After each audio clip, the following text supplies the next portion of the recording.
Welcome to the Bare Metals Cyber Security Plus podcast. This series helps you prepare for the CompTIA Security Plus exam with focused explanations and practical context. For a companion study guide, check out the Achieve CompTIA Security Plus 701 Exam Success by Dr. Jason Edwards. It is the most concise and complete Security Plus guide on the market, built for busy professionals who want to pass the exam fast and on their first try. You can find this book and others at cyberauthor.me. When we think about cybersecurity, we often focus on technical controls, firewalls, encryption, access restrictions, and updates. But strong security is also about regularly stepping back and asking a crucial question. Is all of this actually working? That is where auditing comes into play. Security audits and process reviews provide organizations with a structured way to verify that systems are properly configured and that policies are being followed. These audits help uncover weaknesses, highlight improvement opportunities, and validate compliance with industry standards. In this episode, we examine the role of comprehensive system audits and process reviews in maintaining a strong security posture. We begin with system audits. A system audit is a formal evaluation of how a system is configured and secured.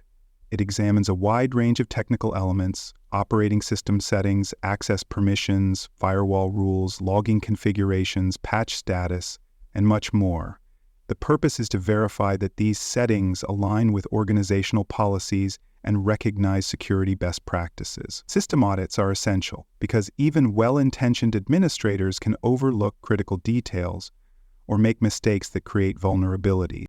For example, an audit of a file server might reveal that an outdated operating system is still in use, that password policies are too lenient, or that certain directories are accessible by all users when they should be restricted. These are not always things you can detect through everyday monitoring.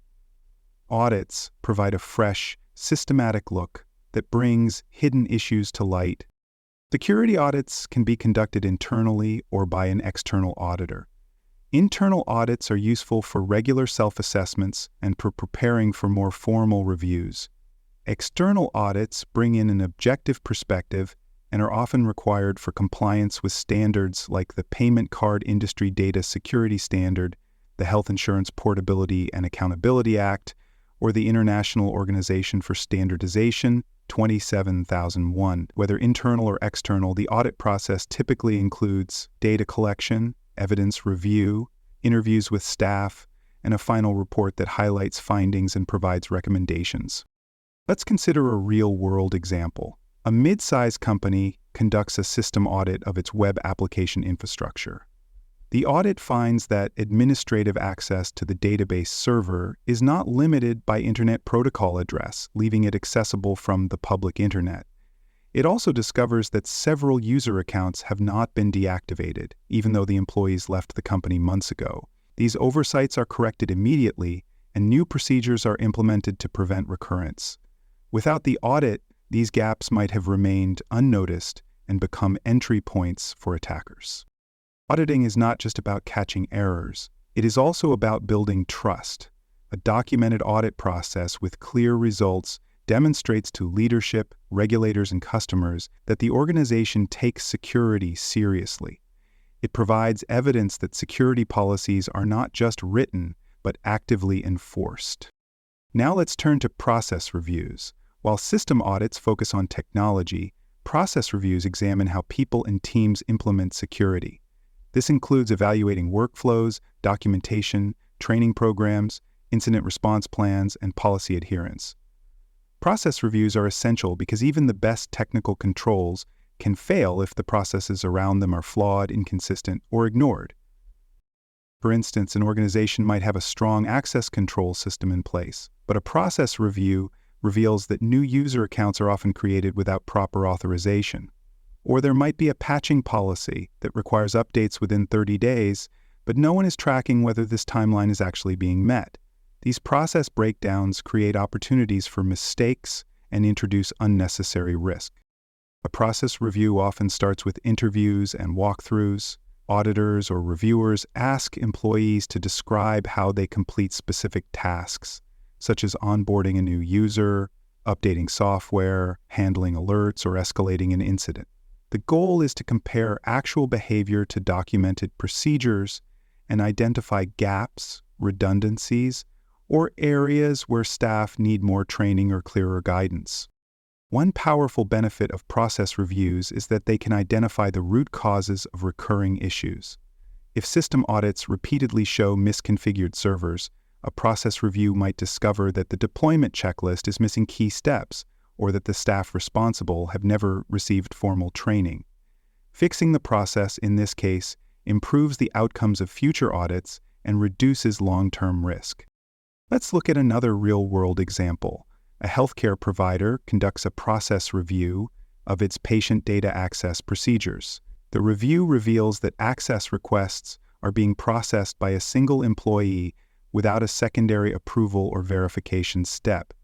This violates internal policy and introduces the risk of unauthorized access. As a result of the review, the organization implements a new workflow requiring supervisor approval and automated logging of access changes. This small change significantly improves accountability and reduces insider threat risk.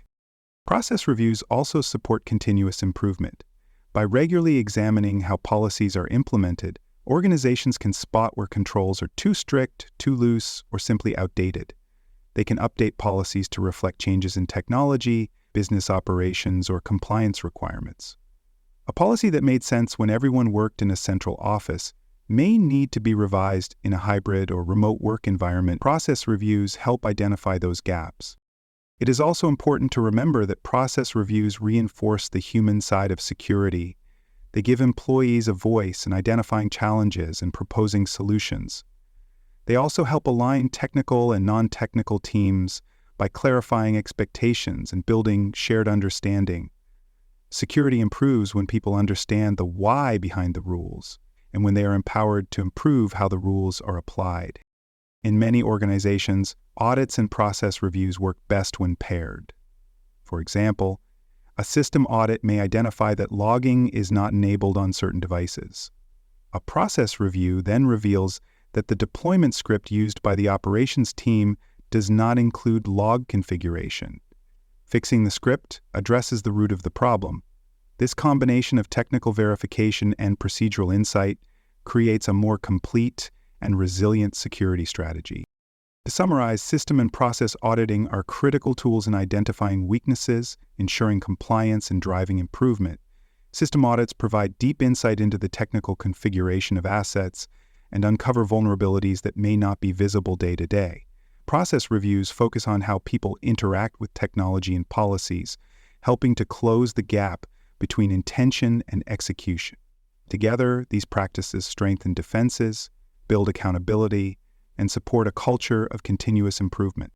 As you prepare for the Security Plus exam, be ready to explain the difference between a technical audit and a process review. Know which tools and methods apply to each, and understand the types of findings they may uncover. Expect scenario questions that ask you to evaluate why a security policy is not working as intended, or how an audit helped prevent a breach. Things like system configuration audit, policy compliance, and procedural walkthroughs, they are common in both multiple choice and performance-based questions. Thanks for joining us for this episode of the Bare Metal Cybersecurity Plus podcast. For more episodes, tools, and study support, visit us at baremetalcyber.com. And before you take the test, make sure to check out the practice questions in the book Achieve CompTIA Security Plus SY0-701 Exam Success by Dr. Jason Edwards. They cover every domain and are a powerful way to lock in your knowledge.